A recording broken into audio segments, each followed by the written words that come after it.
Good afternoon folks, Fraser here from Never Surrender Outreach and Safety Net, Minds at War. Everybody thanks for all your kind comments last week and support and getting the message out there, because that was the key thing, was getting that message out there. Did it go out? By God it did.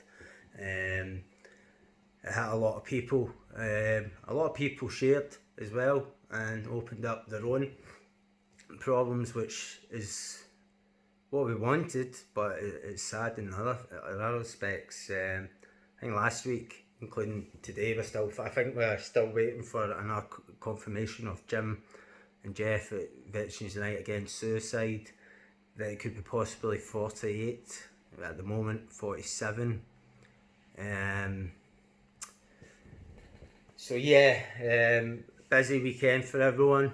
I took some time off just for a few days, but obviously still mungled in. Just can't help myself. Just to rest, recharge batteries. But the guys were busy, and a lot of people reaching out.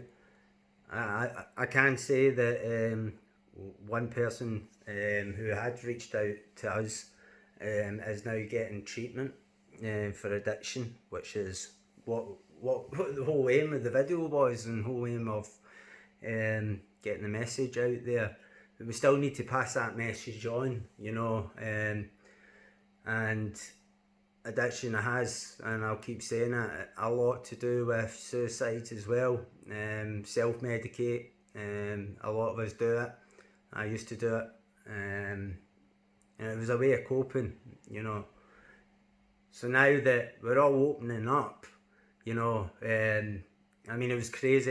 I think after day 2 we were swamped with people coming in asking for help, even if it was just for a body check or see how they are. I think it got highlighted to the fact that maybe they identified something and they wanted to answer questions, and answer questions is the best thing you can do, and that helps yourself as well, keeping yourself right. But it's sad times still in it. Johnny Mercer saying just a few days ago that everything is hunky-dory in the veterans community, but I don't know what planet he's on. I think Jim Wild had posted Forces News yesterday. I took a glimpse at that there was 300 odd suicides in from 1998 to 2018. Well, where the hell have they been in the past 3 to 4 years when it's nearly 300 people? I have to say, 300 veterans in space of 3 years, and that's what we know of. There's still maybe people, sadly, we do not know about, and so that could be higher in what we actually have recorded. So I would like to know where they got this figure from of 300 odd in the space of 98 to 2018.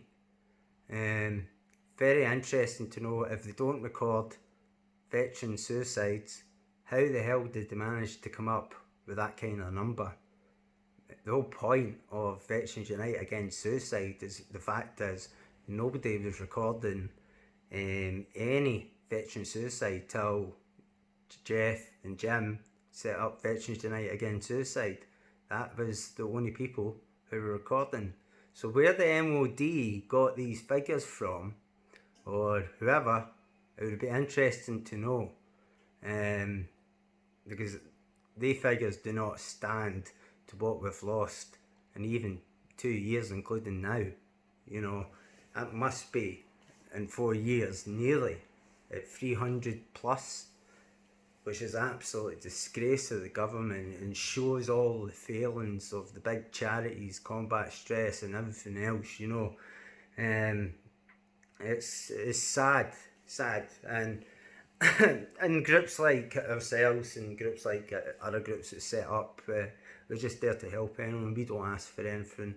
We certainly do not want to take money. I know I have been doing a fundraising, that's for Tom Harrison House, and the reason I'm doing that is just the end of the year there, the Liverpool Council I actually cut half their funding. So basically, it then prevents people from outside the area accessing that kind of treatment. So why I've been doing these fundraising, so it's nothing to do with Never Surrender. It's basically myself giving something back to them, but also as well giving an opportunity. Like a guy recently has just got in as well, so that goes all towards the treatment. You know, not specifically this guy, but it all goes to that treatment. And the thing is, it's it's preventing any more harm to the veteran, you know. I wouldn't call it saving a life. I would say it's prevention of harm more to that veteran.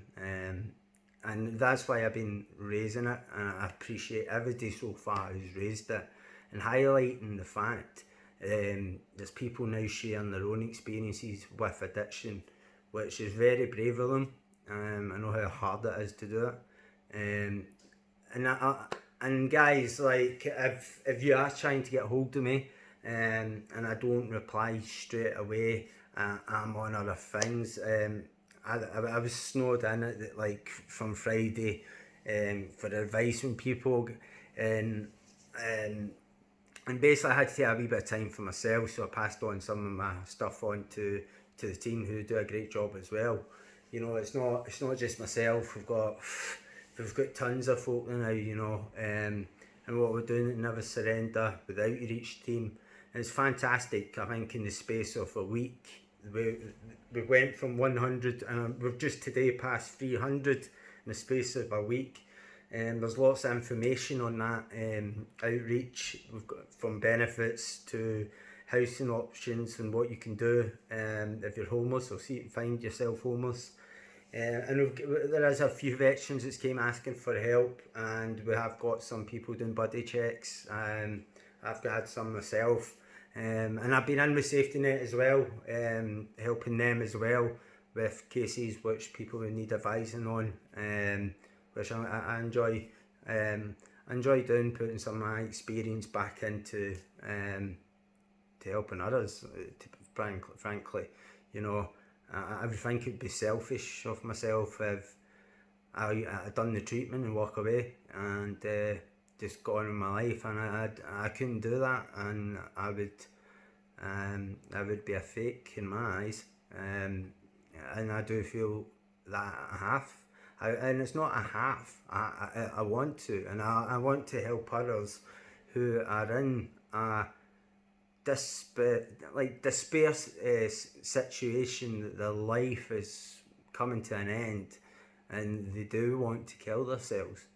Now, been in that position myself a few times, and yes, people can say it might be an alcoholic just why I've done it, but the feeling of not wanting to be there and people not wanting to help you, you do wish you were dead, and I can understand, and I've had some guys who I've spoke with, and the frustration we get when services knock them back. Now people are crying out for help, and to be knocked back is like a kick in the teeth for addicts, and even people with mental health. For addicts, you can never promise them anything in the world if you cannot follow up on that. If you cannot follow up on that, that is like their world crushing down, and it can end up leading to a relapse. So it has been good. Some of the guys, some of them are absolutely, honestly, I've spoke with the team of some of the guys, and some of the changes they're doing is incredible, and that's without help other than support from us. Remember, it's not we support them to talk to them and things like that. I on the other hand cannot tell them my recovery. I could never do that in a million years, and the reason for that is what works for me might not work for another person, and it's the same right round. And it works in mental health, PTSD. What works for you might not work in that other person. So I would never tell anyone, by the way, this will work for you or that will work for you. I might say, like, you ever considered this, or this or trying something, because if it doesn't work, there's always another solution to it. So you try it once. If you think it's shite, you move on to the next one. And then most importantly, and I think I don't know if I mentioned it in the video last time, is having a sponsor. If it's NA or CA or you've got AA, you know, and people are scared because they hear God and all this kind of stuff. Bloody hell, I was as well. But in the other hand, the programme saved my life as well. I still do the programme today. Obviously, reading through the book of Alcoholics Anonymous, which is like a gold train for me. Some good quotes. There is actually a film, and it was actually starred of your man who does a lot of work for veterans in the USA. He was in CSI. I forget his name, but you will recognise him. There's actually a film made about Alcohol Anonymous when I think it's Dr. Bill and Bob, whatever, started in the 1940s, and it is really a good film. And if you're an addict or know somebody who's an addict, I highly recommend this video. I think if you type in the Alcoholics Anonymous film, or the making of, or this is Alcoholics Anonymous, it's one of them. If you try it, I recommend it. I guarantee you 100%, and this one I can guarantee you will relate to it, completely relate to it. And it's not, I seen it, it's 2 hours long, and I thought it was going to be a lot of shite, but I actually really enjoyed it. I've watched it twice now, and once just recently because I wanted to get more into it again. But like I say, I recommend folk to do 3 meetings a week. There is this saying about doing 90 and 90 days. I think that's too much personally, but again, that's my opinion. And I wouldn't say to anyone, if whatever works for them, it works for them. For me personally, it doesn't. I think it's too much. But I've got to say, sort of the guys at the moment who are asking for help, you should be proud of yourselves, and tell you on the phone, tell you in messages. Reaching out is one of the hardest things. You've done one of the hardest things, is reaching out. And never beat yourself up if you've had a blip or anything like that, because I've done it a million times. It's about picking yourself up and say, where the fuck did I go wrong? And turn that corner and say, right, sometimes it's hard. You might have to distance yourself from people who's bad influences. It's things like that, and it all comes apparent. But again, the guys that came to me, the guys who have reached out to the team, to other groups as well, about their alcohol or addiction issues, fucking hell, you should be really proud of yourself. Sorry about the swearing, but yeah, you really should be proud of yourself. So it doesn't take heat. And especially doing the comments on my video and doing it that way, because I know, like, some of these groups have got up to 40,000 people on, so it takes a lot of balls to do that. Few mentions, Sapa Ken, fantastic guy. He's always there, spot on with everything. You've got to give him a follow. The stuff he does, he done his Sky jump not long ago. Like he's seen a ghost when he done his video after it. But no, what a cracking guy, and what he says on his videos it's really, it opens your eyes. Same with Dean, Simon. I can't really, what can I say, yeah, my Viking and Simon, they two together, God, there might be new wars coming out with they two. Lovely guys. Dean, love him to bits. Simon, what a guy, love him too. And he talks the truth and they speak from the heart, and they look out for veterans, and not just veterans, our kids and our families as well, and the guys, everybody who's been following Safety Net, like, thank you for getting the message out, sharing the video, and because that's how it's going to have to happen. We need to get more people opening up. The more people open up, then people will start opening up themselves, Can't always be the one person. We need to get more people interacting with getting the story out. So yeah, obviously 22nd, you've probably seen the videos up, we'll be down there. Never Surrender will be there as well with Outreach and Safety Net. So again, if you see us down there and you're really needing help, like come see us. I'm starting to get a bit of an English accent here, but I've been in Liverpool too much here. See all this bit slowing down. But anyway, back to the point. On the 22nd, we'll be in Nottingham. We're there to show our support as well. Not only for Dean or anything like that. We show because we care, and we care about what is going on around us with kids, everything. The system's failing people, and it's not just veterans, it's failing a lot of people too, and not just veterans. A lot of research went into this, that even people who not had anyone in the army, they go through the exact same.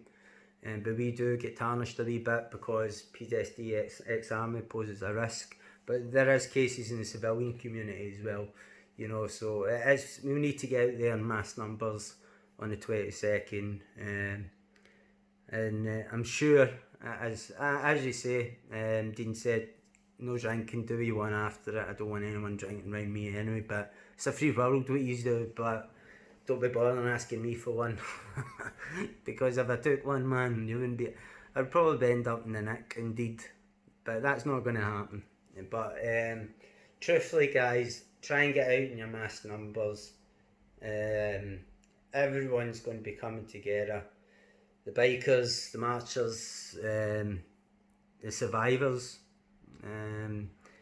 And one thing and I need to get this one out as well, was the families of people who suffer from the PTSD from the veteran, or addictions as well, because they families suffer just as much as anyone else. You know, we can hurt a lot of people, and it takes a long time for us some of us to realise the hurt and destruction you've caused, and it's painful, to be honest. It's painful, and yeah, and I've got to find, I've spoke to a few families recently, and it wasn't just for suicides, it was just addiction, and obviously I've seen my mum's side of it. Hopefully I can get her on some point, but it's a bit hard being up in Scotland and that. I keep saying up, it's down, don't know. But yeah, the families take a big impact. It's not just the individual. We don't know what we're doing or whatever. Well, we might know what we're doing, and selfishly we say we don't, but you don't realise and you don't think about the actions till after, and sometimes after it's too late in some cases. So all I can say, guys, is keep reaching out, make everybody proud of yourself, and be proud of yourselves for reaching out. And remember guys, Safety Net hotline, Minds at War, is 24 hours, 7 days a week, and it is manned. Any issues whatsoever, then contact us on the team or drop us a PM, even if it's just for a quick chat or whatever, or a check-in. Make sure that people you know who's struggling, pass them on. You never know, you could be helping them into a road of recovery. We can't do this alone. We need everyone's support in this. And if you're not on Outreach, come on over to Outreach and join us at Outreach and Safety Net, Minds at War. More hands-on, more people who are struggling can then get brought to our attention, because we need to do it and work as a team. And is it Gary Spring, or Gary, the Welsh guy over in, I forget his name. He keeps doing his videos and he says a lot of good points. I can never understand him. He's in London and he's got a Welsh accent, and he's probably going to Clive. Is it Clive? I don't know. He's going to kill me with all these names, man. But honestly, I'm terrible with names. But in the whole point is 22nd. We get there. We rally round. We need to be there. You know, and we need to be enforced. Like, just remember, like I said there, families. Maybe families can't make it. Well, we're there for them too. You know, because they're going through a horrid time now, and every day's horrid for them. Especially when they hear of another suicide just after they've heard about their own family member. So every day is a daunting day for them, and let's not forget that. I know the veterans community wouldn't forget that, but maybe others might, and we do know others might forget. Let's let it be. This is why we're doing this on the 22nd. People do forget and don't give a toss. So we stand proudly that day on the 22nd, get the message out there peacefully, you know. And as Dean said in his video, there's going to be a documentary. Good on him for getting that done. Hopefully more messages will go flying out, and more can get done. You know, we just need to be there in force. Remember, guys, we've got safety net 24 hours. If you're struggling, please reach out. I'm going to cut it short now. I was only going to do a short video, 21 minutes long. See, new t-shirt, thank you from Fat Chimp, what you call for that, safety net on the back. I don't know if you can see. But yeah, 22nd August, we'll be there. You know where the meet is. I was going to say the meet there, but I want to see if it gets cut off again after the last time. Hopefully not. But yeah, details will come out, more details near the time. And again, we will be there if anyone's needing support. We'll get some cards or something printed out before then. We'll give you them out if you need us. You've got us and the phone number there. Go onto the website, onto Facebook page. The number is on my profile, and not profile, but my cover page, and it's also on Safety Net Minds of War page as well, and it is in outreach as well. Guys, obviously, God bless to you all. Stay safe, and if you're feeling like crap, please reach out. Please, you're not alone, and you're certainly not alone. We are here to help you. Not just that, you could be helping others as well when you're talking, you know. So reach out to you guys. Keep reaching out, you know. Get some support and move forward, you know. But anyone, 22nd, and everyone, please stay safe. Please stay safe. And if you are struggling, reach out.